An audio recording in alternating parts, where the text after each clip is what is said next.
Балдар, балдар! Бүгін сілерге ненец эл жомогу күкүк. Жомокту көркөм окуган Рухеш ТВ каналынын адаби агартуудагы тилектеши Аида Салянова. Жашоодо бир бечара эне болуптур. Анын кум кулак 4 баласы бар экен. Эртеден кечке оюндан омурткалары сынганча каар менен ойногон коюшпайт. Жашагандары алачык. Ошол алачыкка келгенде кийимдерине касабала каар жабыштырып келишкенич.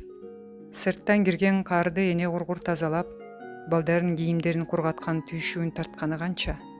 Кургур далай көзгүлүктү көрөт.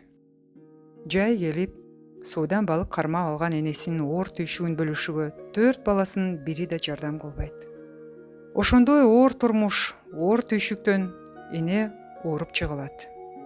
Алачыкта кыңкыстап жатып, балдарын чакырып жалдырайт. Суу берип койгулачы. Тамагым кургап калды. Суу.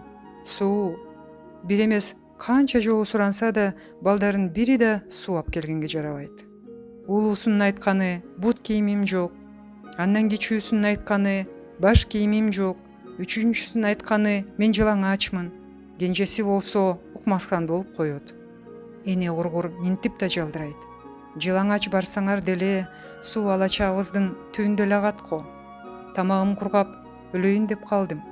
Балдары күлүп чыгып кетишет. Көп ойношот. Алачыкка бири да баш багып койбойт.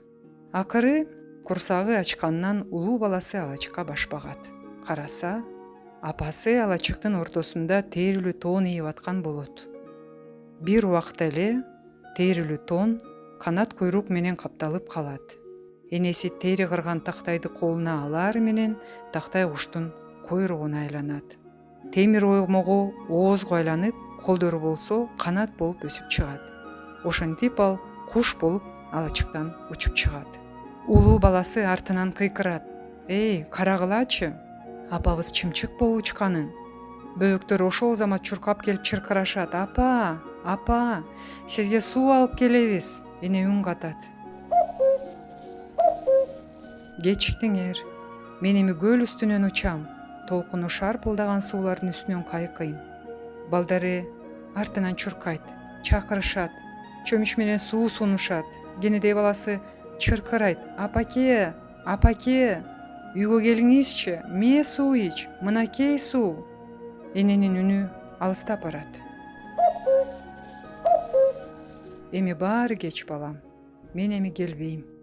Чыркыраган балдары даалай күнү, даалай түн бою сай кечип, саз кечип, даштак жолдо тызылдап артынан кубалашты. Жетпеди. Буттары канады, тилинди, басып өткөн жолдорунда кандын гана изи калды.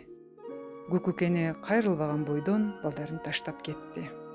Ошондон кийин күкүктөр уя салбай, балапандарын да багып өстүргүс болуптур. Кыргызчалаган О Шакир. Биздин аудио жомокторубуздун демөөрчүсү Зуля жеңил өнөр жай ишканасы.